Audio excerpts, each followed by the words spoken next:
What's happening today, guys? Back with another video for the Cefiro, and third time's a charm with getting the motor in, hopefully. So, gonna do a few things and then we'll chuck the motor in. It won't be going today, unfortunately. I have got a new loom for it, picked it up during the week and sent it to Aaron in Dunedin, who did the loom and the Sylvia, and then I brought the Sylvia off. He's actually started a business, roll right fabrication and electrical, with a buddy of his. So I'll chuck a link in the description below if you need any looms modified, especially for RBs. His work's really good, so yeah, hit him up if you need anything. What we are doing today is I have decided that because of how close these oil lines are to the manifold, and this motor is definitely going to get the thrashing, I'm just going to take the turbo off and wrap the manifold. I went and picked up some exhaust wrap earlier, so we'll wrap that on.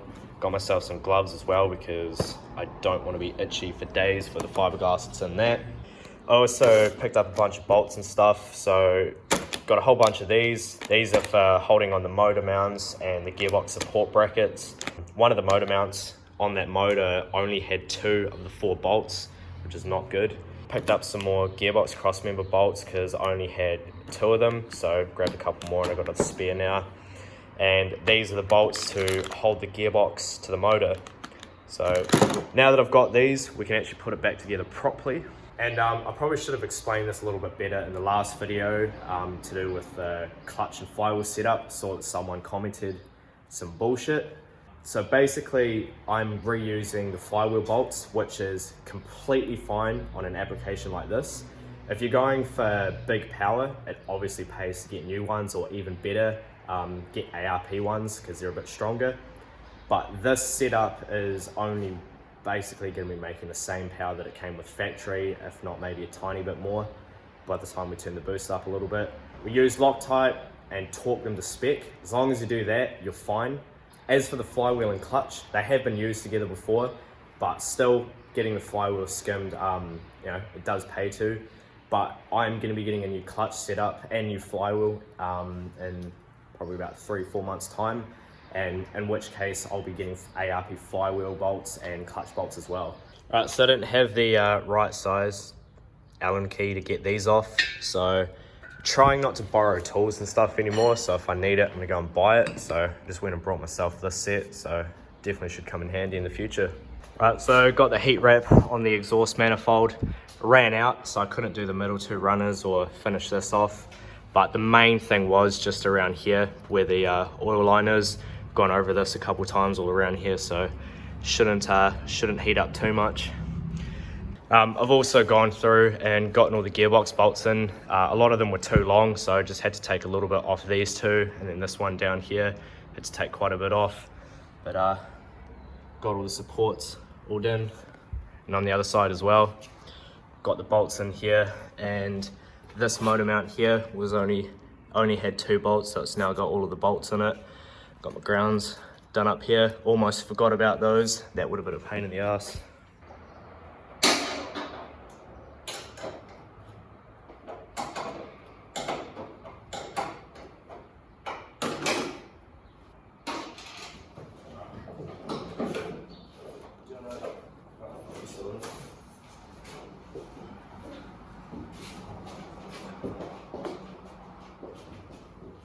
Right, so got the car jacked up at the back there just to make it on a better angle, so when we put the motor in it's a little easier.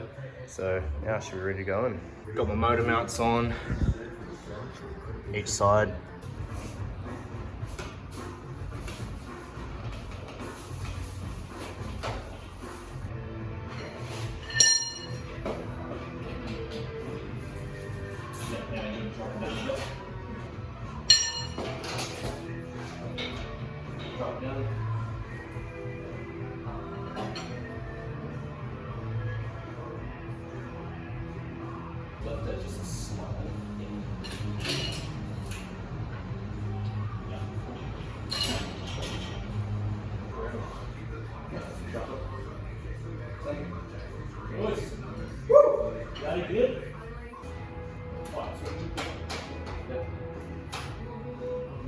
And look at that, the Cefiro now has an RB25 in it.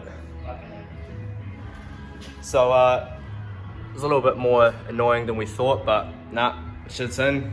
So now just gonna go under, lift the gearbox off that, because we put that under there so we could, obviously because it's on wheels, so we could slide the gearbox under easier. It's a lot easier to do it for skateboard because it's a lot lower, but making do with what we got. But it's in now, so just gotta get rid of that, put the gearbox cross member in and do the drive shaft. And then that's pretty much all we're gonna do today. Because as I said, set my loom off to get modified, so don't have a loom to chuck it in, but hopefully in a couple of weeks it should be running. Alright, it's good guys, it's the next day now. Me and Matt finished up yesterday, we got the motor in, as you guys saw. It's been a long time coming. I'm so happy that this is now finally in here. So today I'm just buttoning up a few little bits and pieces here and there. First on the list is the throttle cable. So these are the two throttle cables that I have here.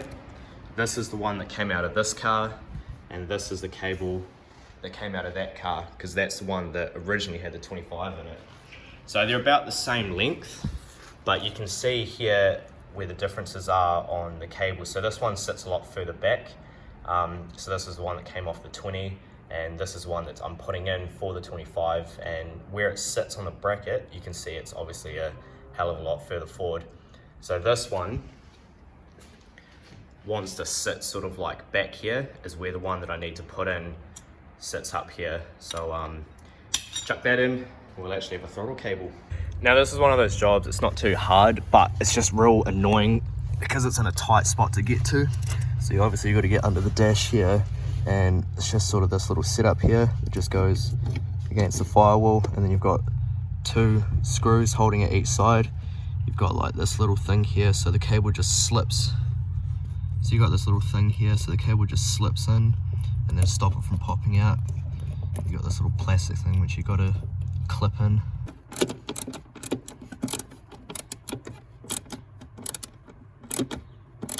All right, now it's all sorted.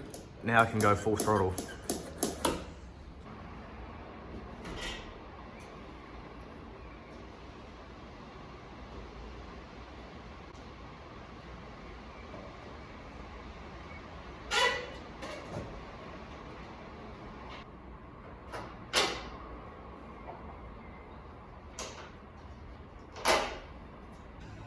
Still got the radiator in, got the bottom hose on, but I'm gonna have to get a new top hose because no matter which way this goes on, it's got a real big kink here, so don't really want to limit the water flow.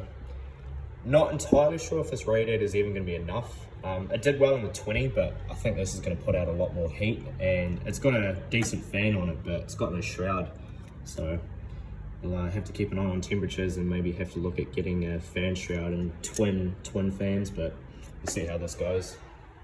Right, now so I'm going to finish up putting in the drivetrain, and all I've got to do is chuck the drive shaft in. But putting the drive shaft in this car is a bit of a pain in the ass because this car's got it's got hoops for cert, obviously because of the motor conversion, which means I've got to put the drive shaft, which is a two-piece drive shaft, in two pieces. Can't just put it all in one go because this doesn't get past the hoops.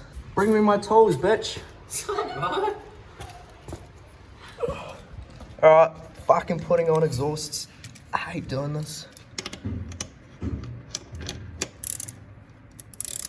Alright, so I'm gonna wrap this video here. Got a bit done today. Got the drive shaft in, got the exhaust on, radiator in, buttoned up a few other little bits and pieces here and there.